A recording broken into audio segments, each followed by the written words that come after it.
창세기 4장 5절부터 15절까지 말씀 제가 봉독하도록 하겠습니다. 5절.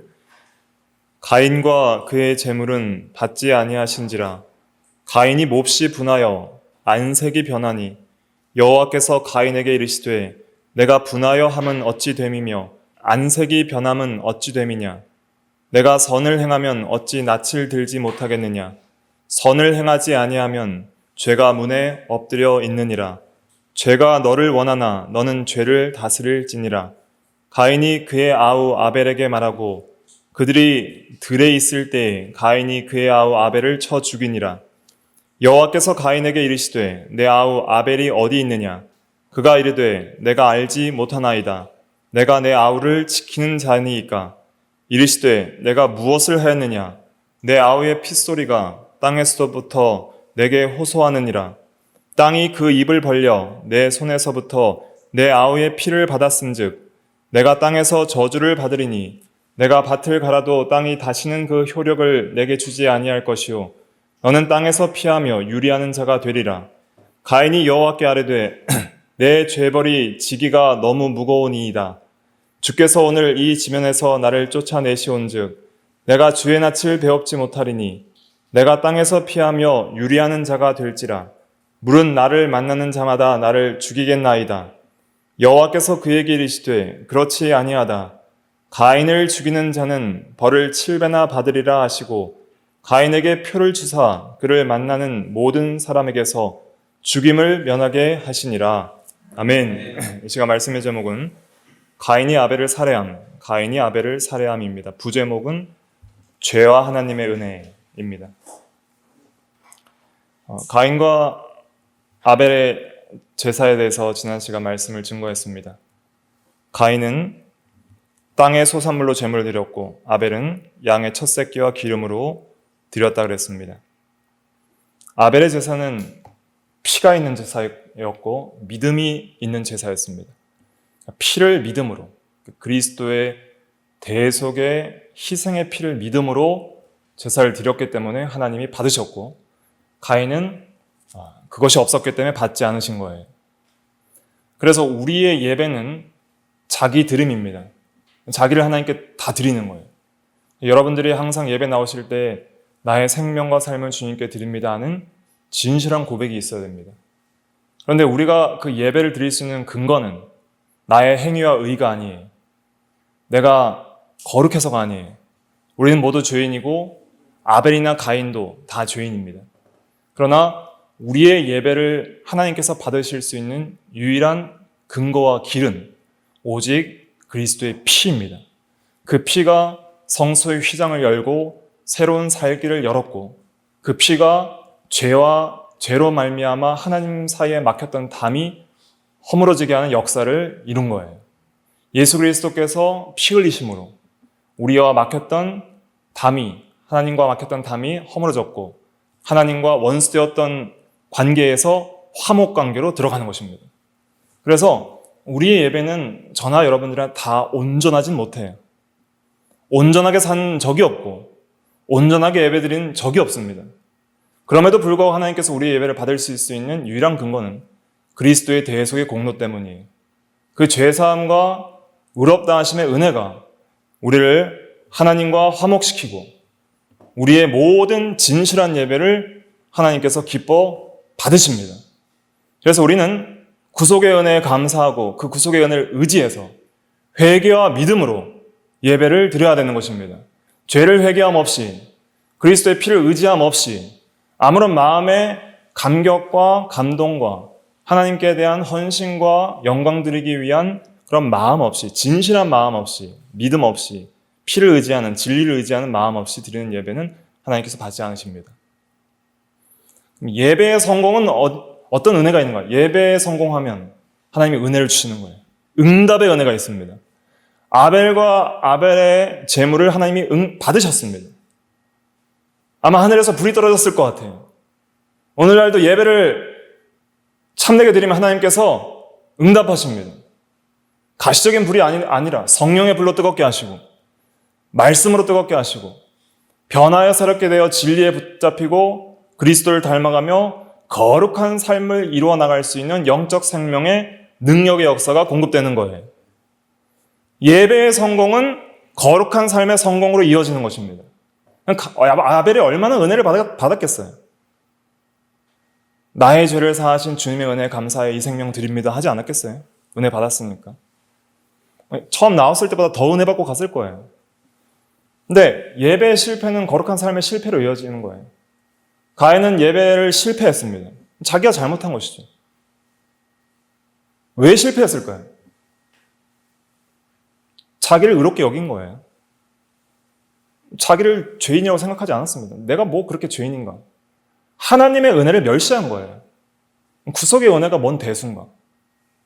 자기 의와 자기 행위와 자기의 선행을 가지고 하나님께 나아갈 수 있다고 생각하는 것이고, 재물도 구별하여 드리는 좋은 재물이 아니라 그냥 자기가 가지고 있는 땅의 수산 중에 일부를 그냥 아무런 마음도 없이 가져왔을 거예요.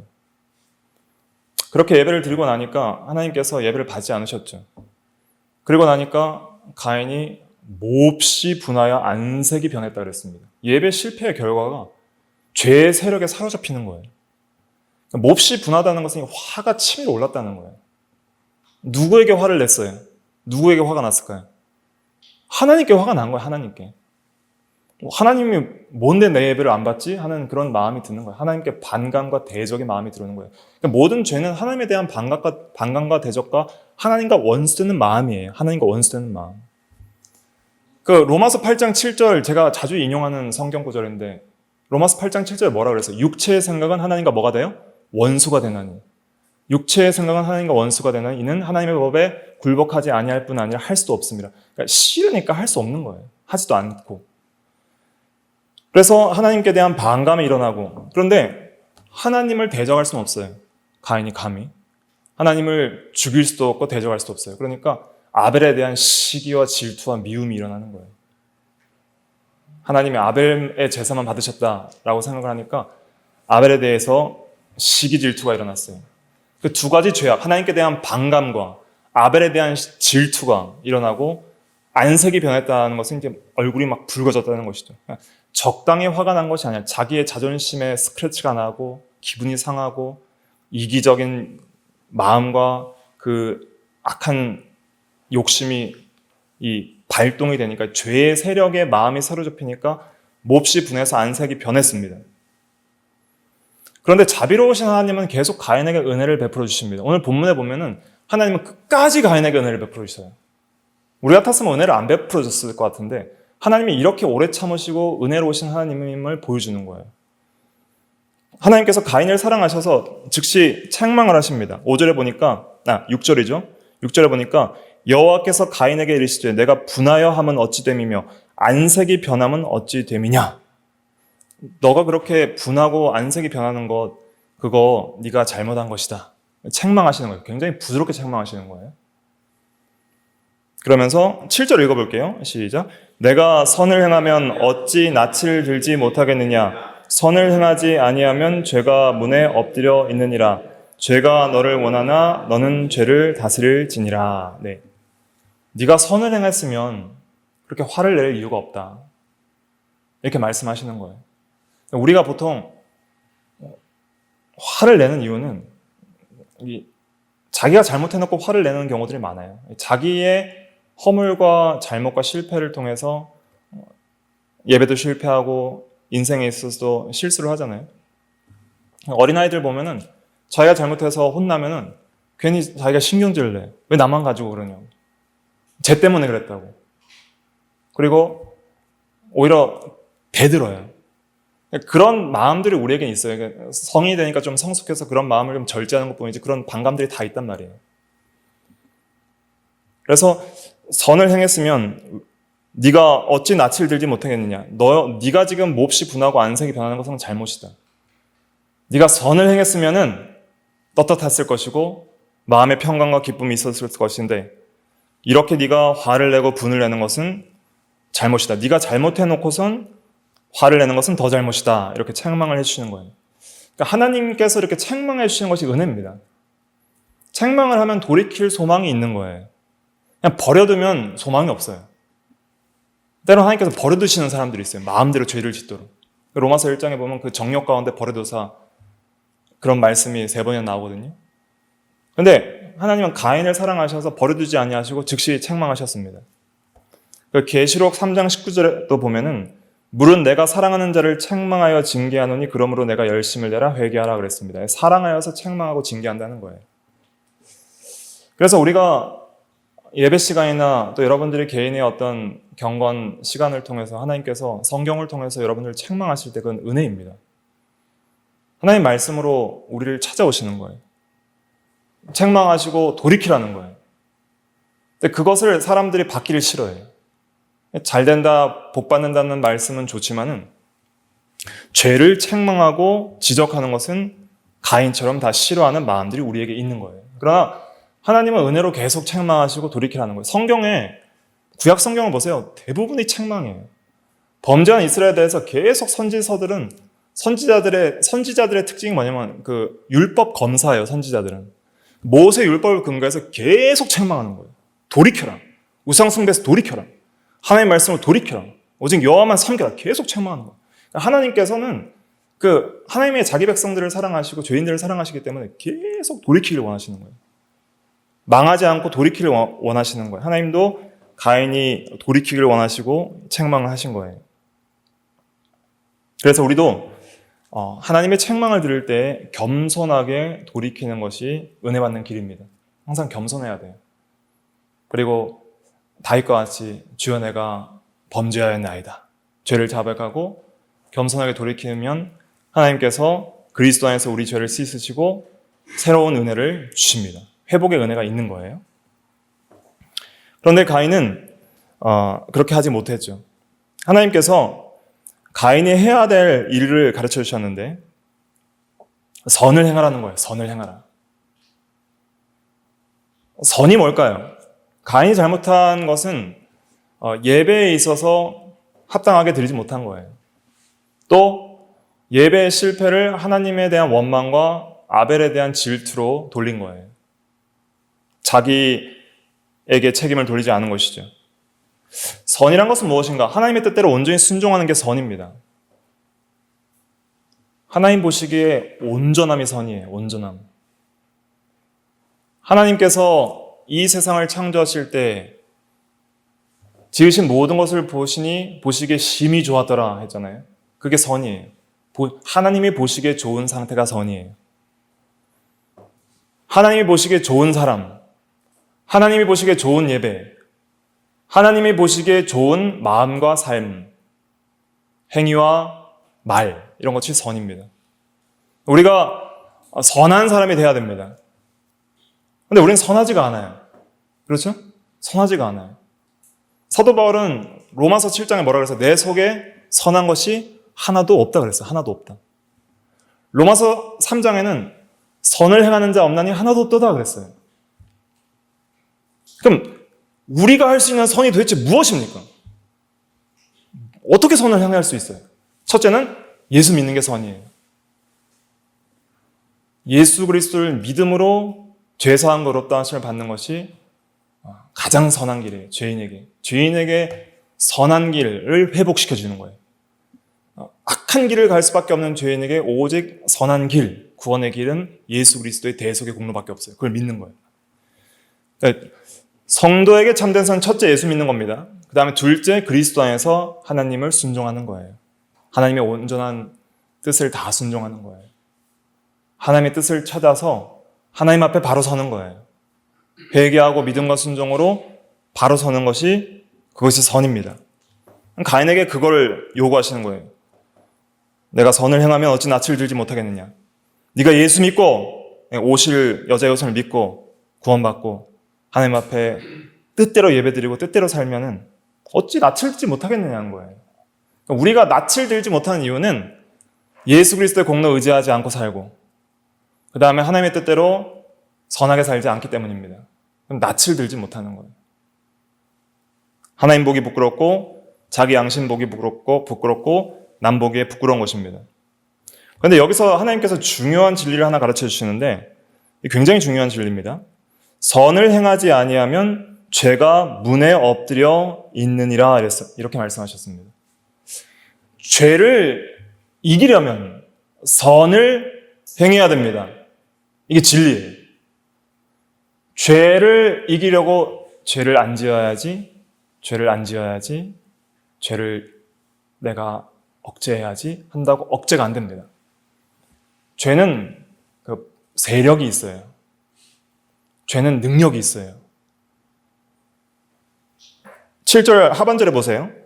죄가 너를 원하나 너는 죄를 다스릴지니라 그랬잖아요. 죄는 원함이 있어요. 원함. 이것은 사람의 마음을 지배하고자 하는 그 원함을 가리키는 거예요. 죄는 항상 우리의 마음속을 지배하기를 원해요. 여기서 죄를 의인화시킨 거예요. 죄를 객관화시키고 의인화시켜서 하나님께서 우리 안에 내재하는 죄의 세력을 깨닫게 해주시는 거예요. 진리를 통해서.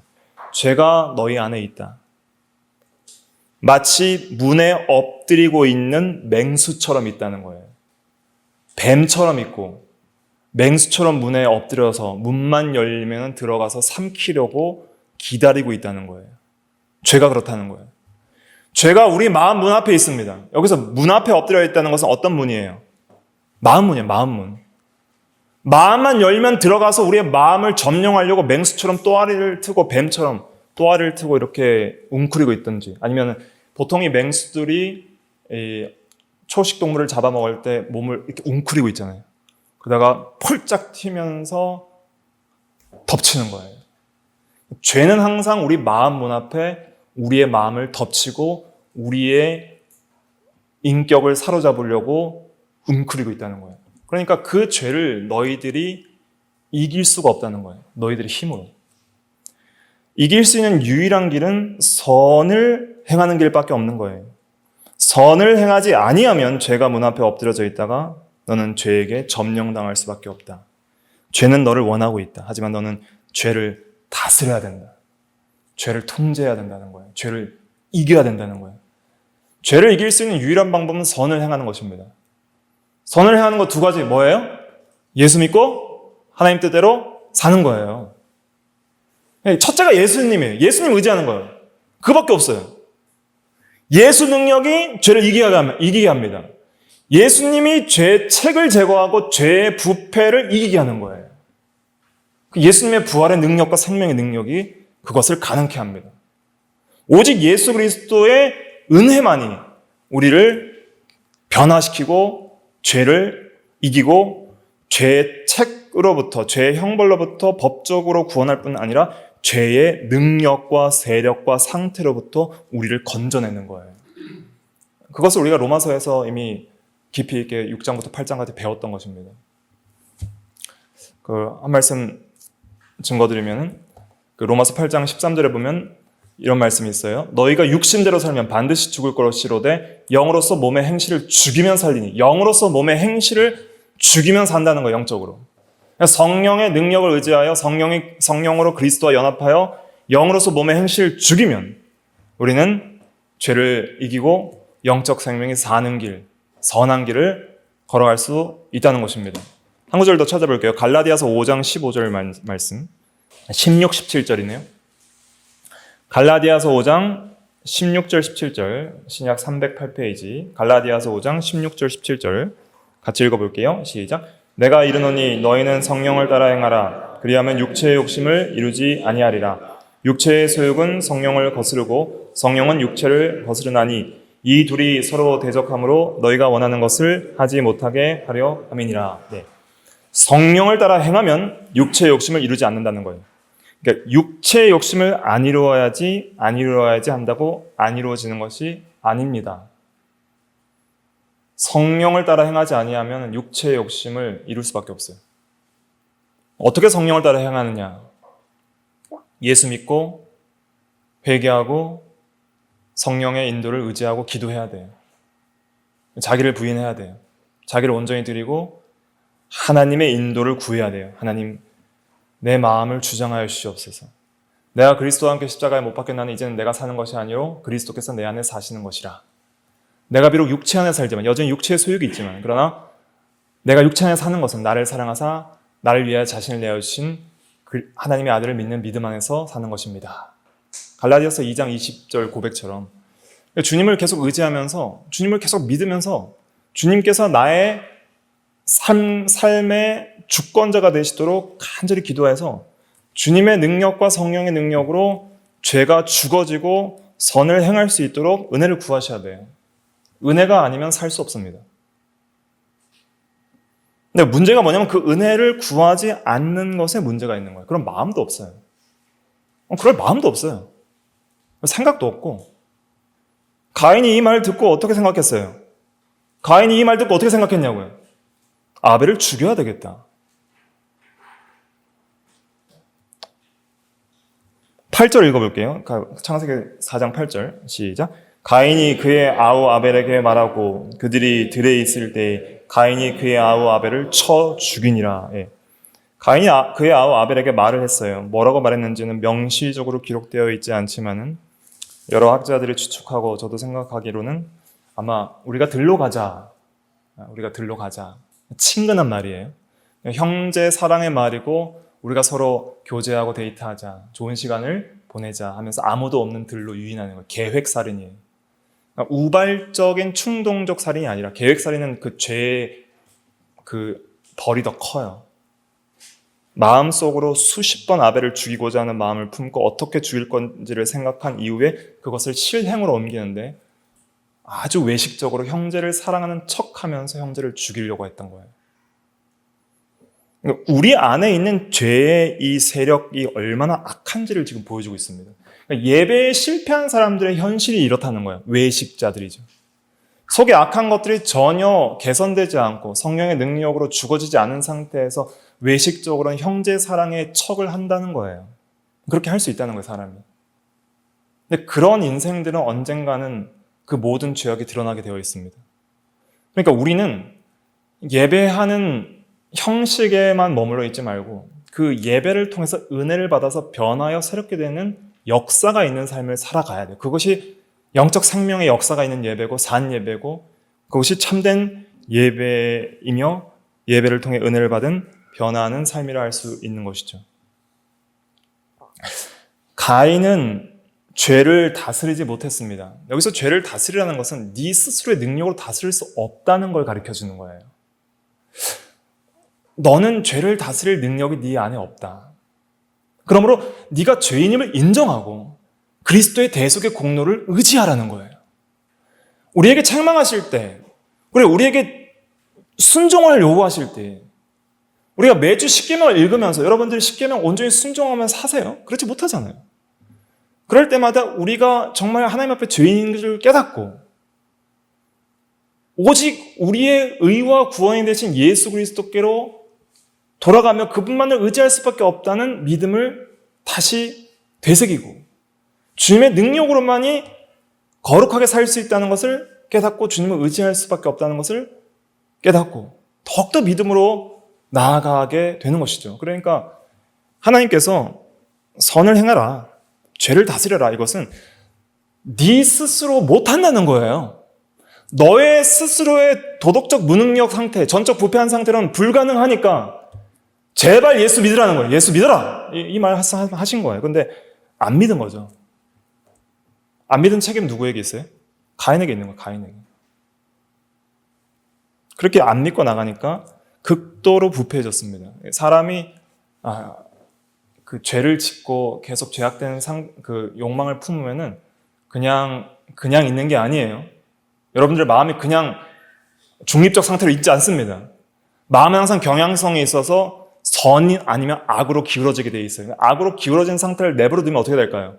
매일 기도 안 하고 말씀 안 읽고 예배 제일 안 드리면 어떻게 될까요? 그 상태로 가만히 있는 게 아니에요. 점점 악해져요. 그래서 이렇게 아벨을 쳐서 죽였습니다. 양심이 완전히 마비가 된 거예요. 전에는 몹시 분하여 그 안색이 변했다는 것은 이 원어적 의미는 얼굴을 떨어뜨렸다는 거거든요. 그 5절 말씀에 안색이 변했다는 것은 원어적 의미는 얼굴을 떨어뜨리니, 이것은 양심의 가책을 느꼈다는 거예요. 자기가 내 예배를 안 받으시는구나. 내가 뭔가 잘못한 게 있구나 하는 어떤 양심의 일말의 가책을 느끼는 때가 있었어요. 가인은. 근데 지금은 가책이 없어요. 죽이고도 가책이 거의 없는 것이죠. 그때에도 여호와께서 다시 나타나셔서 가인을 돌이키시기 위해 은혜를 베풀어 주십니다. 9절 읽어볼게요. 시작. 여호와께서 가인에게 이르시되 내 아우 아벨이 어디 있느냐? 그가 이르되 내가 알지 못하나이다. 내가 내 아우를 지키는 자이니까. 하나님께서 가인에게 내 아우 아벨이 어디 있느냐? 이렇게 부드럽게 물어보셨어요. 굉장히 부드럽죠. 네가 아벨을 죽였느냐? 이 나쁜 놈아. 이렇게 물어보신 게 아니라 네 아우 아벨 어디 있느냐? 이건 무슨 뜻이에요? 회개하라는 거예요. 내가 다 알고 있으니까 회개하라. 몰라서 물어보신 게 아니라 네가 아벨 죽인 거 다 알고 있으니까 회개하라는 거예요. 그런데 가인이 어떻게 대답했냐면 넌 모릅니다. 거짓말했죠. 내가 아우 지키는 자입니까? 대적한 거예요. 사실은 형제 간에 우애가 있고 서로를 지켜주는 것이 그것이 이웃사랑이죠. 근데 나는 형제를 지킬 의무도 없는 사람이고 또 아벨을 쳐서 죽이고 나서도 어디 있는지 모릅니다 라고 거짓말을 한 것이죠. 그때 이제 하나님께서 가인을 책망하십니다. 10절에 보니까 이르시되 내가 무엇을 하였느냐? 내 아우의 핏소리가 땅에서부터 내게 호소하느니라 그랬습니다. 하나님은 모든 죄를 다 보신다는 거예요. 아벨의 핏소리도 의인화된 거예요. 아벨의 피가 말을 할 수는 없지만은 아벨의 핏소리가 호소하는 것을 하나님께서 들으실 정도로 하나님은 모든 죄를 보시고 반드시 공의롭게 심판하시는 주님이심을 여기서 선포하시는 겁니다. 그래서 모든 죄는 하나님께 상달되며 하나님의 공의의 심판을 요구한다는 거예요. 그리고 그 공의는 반드시 이루어진다는 거예요. 반드시. 피를 흘린 대가로 피를 흘리게 하신다는 것입니다. 아벨의 핏소리가 호소하는 것은 하나님의 공의로운 심판을 호소하는 호소였습니다. 그러나 이것은 놀랍게 그리스도를 통해서 은혜로 바뀌게 되는데 그리스도의 핏소리의 호소는 죄사함과 용서의 호소로 바뀌게 되는 거예요. 그래서 히브리서 12장 24절에서는 이렇게 말하고 있죠. 한번 찾아보세요. 이 요절입니다. 히브리서 신약성경 368페이지 히브리서 12장 24절 368페이지 히브리서 12장 24절 말씀 같이 읽어볼게요. 시작. 새 언약의 중보자이신 예수와 및 아벨의 피보다 더 나은 것을 말하는 뿌린 피니라. 예. 여기서 예수님의 피를 아벨의 피보다 더 나은 것을 말하는 뿌린 피니라 이렇게 말씀하셨는데 이것이 무슨 뜻인가? 아벨의 피는 공의의 심판을 요구하는 복수를 외치는 외침이었어요. 하나님 공의롭게 복수해 주십시오. 원수 갚는 것은 내게 있으니 내가 갚으리라 하신 하나님께서 반드시 모든 죄인을 행한 대로 심판하실 것을 믿고 그 공의의 심판에 호소하는 목소리였어요. 자, 아벨이 왜 죽었을까요? 아벨이 왜 죽었어요? 의롭기 때문에 죽은 거예요. 거기에 대한 말씀이 요한일서에 있는데 제가 읽어드릴게요. 요한일서 3장 12절 보시면 요한일서 3장 12절에 보시면 가인같이 하지 말라. 그는 악한 자에게 속하여 그 아우를 죽였으니 어떤 이유로 죽였느냐? 자기의 행위는 악하고 그의 아우의 행위는 의로움이라. 자기의 행위가 악하고 아우의 행위가 의롭기 때문에 죽였다는 거예요. 시기 질투나서. 그러니까 아벨이 왜 죽임당했어요? 의로워서 죽은 거예요. 의로워서. 가인과 같이 죄짓고 제사 엉망으로 드렸으면 안 죽었을 텐데 제사를 거룩하게 드리니까 죽은 거예요. 아벨은 의인의 죽음을 당한 것입니다. 그래서 근데 아벨이 어떻게 의로워졌는가? 그의 삶이 온전히 의롭진 않았지만 그리스도의 피를 믿음으로 죄사함 받고 법적 의로움을 받았기 때문에 그리스도 안에서 의로웠기 때문에 가인의 시기로 죽은 거예요. 그러나 예수님은 왜 죽으셨어요? 예수님은 왜 죽으셨어요? 여기서 이제 예수 그리스도의 구원의 그 모형이 생기는 거예요. 예수님 왜 죽으셨어요? 의로워서 죽은 겁니다. 똑같이 시기당해서 죽으셨어요. 마가복음 15장 10절에 보면은 빌라도가 이런 말을 해요. 이는 그가 대제사장들이 시기로 예수를 넘겨준 줄 알미러라. 예. 그 종교 지도자들이 예수를 빌라도에게 십자가에 못 박으소서라고 넘겨준 이유는 뭐로 넘겨준 거예요? 시기예요. 자기보다 의롭고 자기의 죄를 책망하고 그분이 너무 거룩하게 사시니까 저 사람을 죽여야 우리의 입지가 서겠다 생각해서 예수님을 시기로 죽인 거예요. 그러니까 아벨도 의로워서 죽었고 예수님도 의로워서 죽었는데 차이는 뭐냐? 아벨은 그리스도 안에서 의로워진 거고 예수님은 본질적으로 의로우신 분이에요. 태어날 때부터 죄가 없으시고 하나님의 아들이시자 죄가 없는 의인이었어요. 그런데 아벨의 피는 하나님의 복수를 외쳐요. 하나님 공의롭게 심판하여 주옵소서. 그러나 그리스도의 피는 죄사함과 용서를 외치는 거예요. 주여 저들의 죄를 사하여 주시옵소서. 예수 그리스도의 피는 하나님과 화목되는 유일한 피라는 거예요. 그것을 가르쳐 주시는 것입니다. 그래서 우리는 전부 가인과 같이 다소간에 죄가 있어요. 요한일서 3장 15절에 보면 그 형제를 미워하는 자마다 살인하는 자니 그랬습니다. 형제를 미워하기만 해도 살인이라는 거예요. 한 번이라도 시기하거나 질투하거나 미워했으면 전부 살인죄예요. 가인과 같이 하나님 앞에 죽어야 돼요. 그러나 예수 그리스도의 피가, 그 의로우신 피가 우리의 죄를 사하고 그 피의 외침과 호소는 죄인을 구원해달라는 그 호소이기 때문에 누구든지 그 피를 믿음으로 우리는 용서함과 죄사함을 받는다는 것을 여기서 다시 한번 깨닫게 되는 것이죠. 하나님의 은혜가 이렇게 넘친다는 것을 우리는 다시 배울 수 있는 것입니다. 다시 본문으로 돌아오셔서 창세기 4장 11절부터 보면은 땅이 그 입을 벌려 내 손에서부터 내 아우의 피를 받았은즉 내가 땅에서 저주를 받으리니 내가 밭을 갈아도 땅이 다시는 그 효력을 내게 주지 아니할 것이요 너는 땅에서 피하여 유리하는 자가 되리라 그랬습니다. 아담과 하와가 범죄한 직후 뱀과 땅을 저주하셨지만 하나님께서는 아담과 하와는 저주하지는 않으셨어요. 그러나 이제 가인은 비로소 여기서 저주를 받습니다. 하나님의 놀라운 임재에서 떠나서 이제는 하나님 없는 삶을 살게 되는 것이죠. 땅에서 피하여 유리하는 자가 되리라. 옛날같이 밭도 효력을 주지 않아서 성공하지 못할 것이라는 거예요. 이 징벌의 핵심은 뭐냐면 12절의 핵심은 뭐냐면 안식과 평안을 잃어버리는 겁니다. 하나님을 떠난 자의 영적 상태는 이제는 방황하며 유리하며 참된 안식 없는 삶을 살게 된다는 거예요.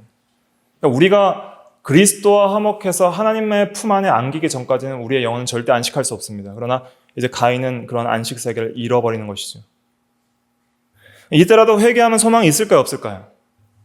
있어요. 죽기 전까지는 소망이 계속 있어요. 죽기 전까지는. 가인이 얼마까지 살았는지 알 수 없지만 죽기 전까지는 소망이 있었어요. 그러나 이 놀라운 징벌을 받는 순간에서도 가인은 회개하지 않았습니다. 13절 읽어볼게요. 시작. 가인이 여호와께 아뢰되 내 죄벌이 지기가 너무 무거우니이다. 자기의 죄를 뉘우치고 회개하고 그리스도를 의지하지 않고 이 악한 자들의 어떤 뉘우침은 어떤 게 있냐면 그냥 현실적인 고통을 괴로워하는 것뿐이에요. 참된 회개가 아니에요. 그냥 현실적으로 고통이 있으니까 그게 너무 힘듭니다. 현실적인 고통이 너무 힘들어요. 이렇게만 말하는 것이지 나의 죄를 용서하여 주시고 그리스도의 피로 나의 죄를 씻으소서라는 참된 회개와 믿음이 없었던 거예요. 현실적인 고통에 대한 슬픔만 있고 죄에 대한 진정한 회개와 그리스도에 대한 참된 믿음이 없었던 것이 가인의 문제였습니다. 물론 이것을 하나님께서 은혜로 주셔야 되지만 그러나 이것을 회개하고 믿는 것은 인간의 책임이에요. 이 놀라운 신비지만 하나님께서는 계속 회개하고 돌이키기를 가인에게 요구하고 계시는 거예요. 그러나 가인은 스스로가 돌이키지 않은 것입니다. 그런데 또 놀라운 것은 하나님이 그런데도 은혜를 또 베풀어 주세요.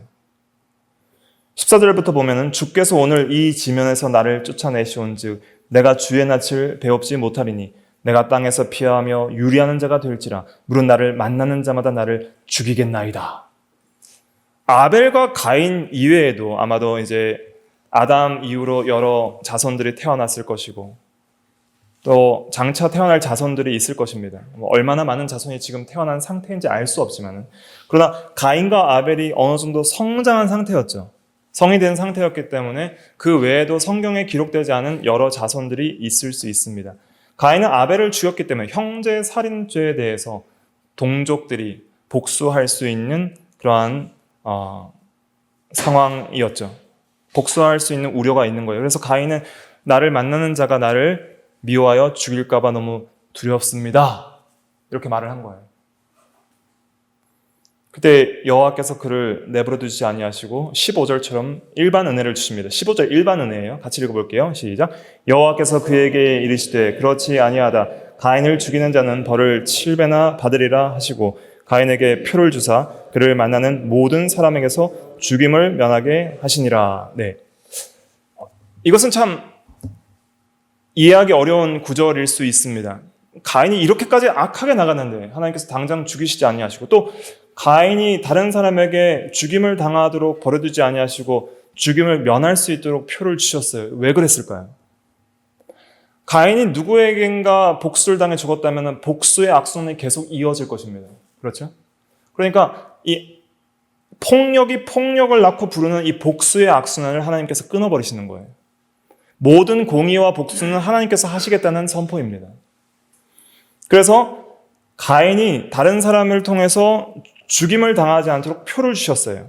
이 표가 어떤 표인지는 알 수 없습니다. 그러나 어느 정도 명시적으로 이해할 수 있는 표로서 함부로 죽일 수 없도록 그렇게 하신 것 같습니다. 그럼으로써 그 복수의 악순환을 끊으시고 그 다음에 인류를 보존하시는 거예요. 죄를 억제하시는 거예요. 그러니까 가인의 자손도 보존해 주시는 거예요. 가인의 자손도 번성하기 시작합니다. 그 이후에 보면은.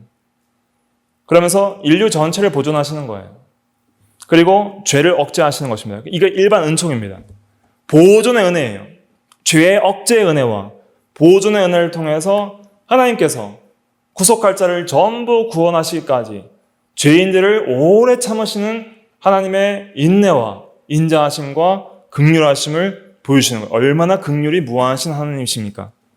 그렇게 대적해도 끝까지 참으시고 가인을 지켜주시는 하나님. 그래서 하나님께서 가인이 복수당하지 않도록 지켜주시고 마지막 기회를 주신 거예요. 죽기 전까지만 믿으면 구원받을 수 있는 여전히 죄인에게는 기회가 있다는 것을 가르쳐 주시는 거예요. 우리 죄보다 하나님의 은혜가 큽니다. 그래서 어떤 죄인도 어떤 죄를 지었어도 하나님께 돌아오면 예수를 믿으면 구원을 받습니다. 물론 그 죄에 지은 결과는 이 세상에서 그 결과에 대한 책임은 져야 돼요. 그리고 징계도 받아야 돼요. 하지만 그러나 법적 죄사함과 영원한 생명을 얻게 하십니다. 하나님께서 여전히 죄인에게 기회를 주시고 있는 거예요. 아직 믿지 않는 자들에게도 기회를 주시고 있고 우리에게도 여전히 이미 구원받았지만은 회개하고 거룩하게 살 수 있는 기회를 주시는 것입니다. 여러분들이 오늘 왜 살아 있습니까? 이 세상에서 그냥 잘 먹고 잘 살려고 살아있는 게 아니에요. 그게 인생의 최종 목적이 아닙니다.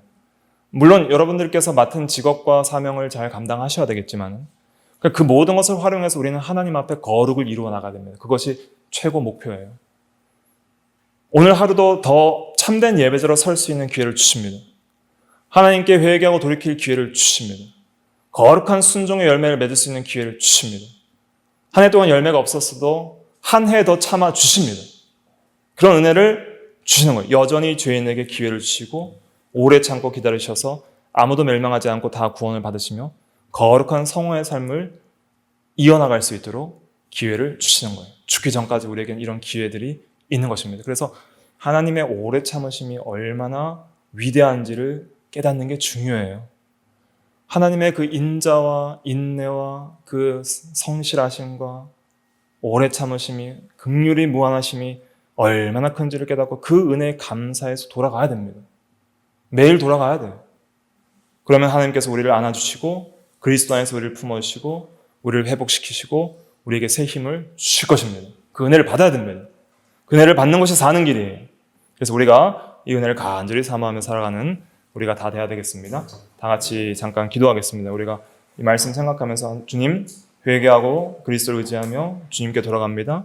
주여 우리에게 은혜를 주시옵소서. 잠깐 기도하겠습니다.